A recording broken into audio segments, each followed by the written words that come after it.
afternoon. Thanks for joining us on this Monday. Dustin Grove here along with meteorologist Sean Ash. I heard warmer weather on the horizon. They caught your attention, huh? That catches everybody's attention. Yeah, I tell you what, because it's been a pretty bitter month. Yeah. And the warmest of the month is going to occur to finish it off here. In fact, I think our warmest we've had since the end of 2024. So we'll take hang tight. If you're not a fan of bitter cold, I think you're going to like the 7-day forecast.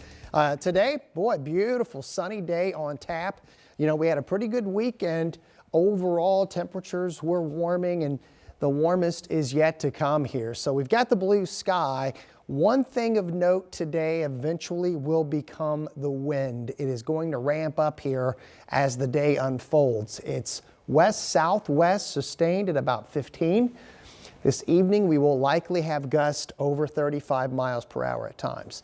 Visible satellites showing what's left of the snow on the ground. We've got plenty of sunshine, temperatures in the upper 20s, lower 30s. Getting the update here at the top of the hour. So we're at 31 now. I think we're going to make it into the 40s here. The trade-off will be the southwest wind becomes rather gusty. And that's going to be the story here. Heading home from work and school, bright and breezy.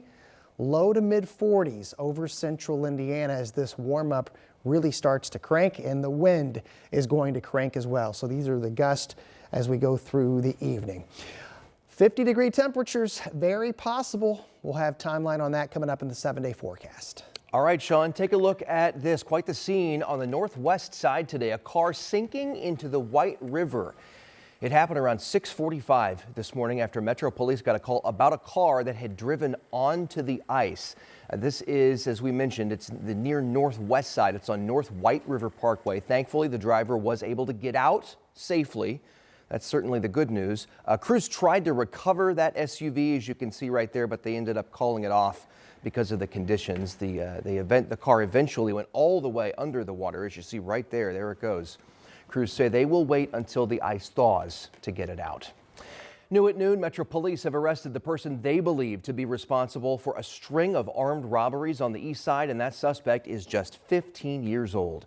Detectives say the teen robbed 3 delivery drivers in 3 days, beginning January 18th with a pizza delivery driver. That driver told officers the teen stole his money, a pizza, a soda, all while holding him at gunpoint. Then later that night, officers say the suspect tackled another delivery driver to the ground, but was scared off by a neighbor before actually taking anything. And then 2 days later, another pizza delivery driver was robbed at gunpoint. The teen allegedly took several pizzas and the driver's wallet. Police say they believe the teen was wearing a GPS monitoring device from another pending criminal case, and that's how they placed him at the scene of each incident. Also on the city's east side, investigators are working to piece together a shooting overnight that left a person in critical condition. It happened on East Vermont near Michigan and Sherman. Police say that's where they found the victim. We've reached out to police to see if they have any leads or if they've made any arrests. Of course, we'll pass along any new information just as soon as we get it. We're also working to learn more about a shooting on the northwest side that injured a young boy.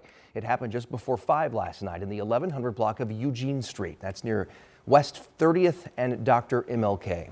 When they got there, they found a boy who'd been shot. Medics took him to the hospital. We do know police detained a person of interest in that shooting. No word yet whether that person has been arrested or let go. A local woman faces neglect charges in the death of a toddler. Investigators say 2-year-old Skylar Gardner had suffered cardiac arrest and died. The woman police arrested now faces a preliminary charge of neglect of a dependent resulting in death. We're reaching out to Metro Police for more details on this case, including the relationship between the woman and the child. The man found guilty of murdering a Lyft driver will learn his sentence in about an hour from now. Devin Powell pleaded guilty to shooting and killing Tony Garland back in June of 2022 on the far west side. Police used GPS tracking data and found Garland's car up in northern Indiana, and Powell admitted in court he drove there for a family function after murdering Garland. Garland leaves behind a wife and now 13-year-old son. Powell goes in front of the judge for sentencing in less than an hour at 1 o'clock this afternoon. Our team will be in the courtroom and we'll have the latest on what happened starting on 13 News at 4. The mother of a 14-year-old boy is speaking out after the teen was pushed and punched, allegedly for riding his dirt bike, and the entire encounter, as you see right there, was captured on a security camera. Metro Police have arrested a man in connection with this attack. He's been charged with intimidation and battery. Marina Silva talked with the teenager's mom about what happened. Now, we've edited the video to censor the profanity, but it's still tough to watch.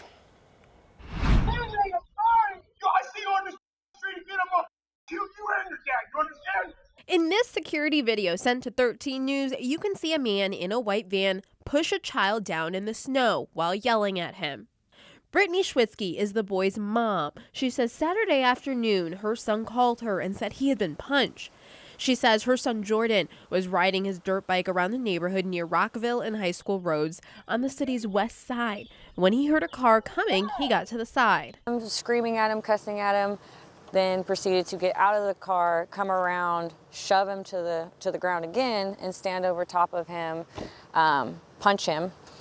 In the video you can see there's a lot of force put behind that punch. Luckily, he was wearing his helmet or he would have been hurt. Physically, he just has a busted lip. Emotionally, he is scared. Just after they took him away in cuffs, he asked me, how long is he going to be in jail? When's he going to get out? If he gets out, is he going to come to the house and try to kill me? In court documents, Harold denies any pushing and or hitting. Schwitzky says this has been an ongoing issue in the neighborhood. He's threatened them lots of times, and like I said, he sent the police to my house lots of times, but they always say they're not doing anything wrong. They stay in the neighborhood. They're not out on the main roads or anything like that. They're outside playing, being kids. As a mom, it's hard for her to watch the assault through the security video. It breaks my heart to know that my kid felt like that. And there was no one here, like me or his dad weren't here to protect him. Jordan is not letting this stop him from playing outside. But as a mom, she's holding him just a little bit tighter. That was Marina Silva reporting. Harold is in the Marion County Jail this afternoon. He has an initial hearing scheduled for tomorrow morning. Right now, the search is on to find out what started an apartment fire that left more than a dozen people without a home on the north side. This is video here from IFD of Antique Court near Hoover Road and West 64th, and you can see the roof of that complex engulfed in flames there. Thankfully, no injuries were reported. Everybody was able to make it out safely. One person did have to jump from one of those balconies to safety, though. It took crews about an hour to put that fire out. All 12 units in the building were affected. In all, 18 people have been displaced, along with 2 dogs and 12 cats. 2 people are safe after having to jump from a balcony to escape another apartment fire, this one near West 10th Street and 465. Wayne Township firefighters say 6 people were trapped on balconies when that fire broke out Saturday night. Flames in a hallway blocked people upstairs from getting out. An adult and a child jumped from the second story. Neither was hurt. Firefighters were able to rescue the others.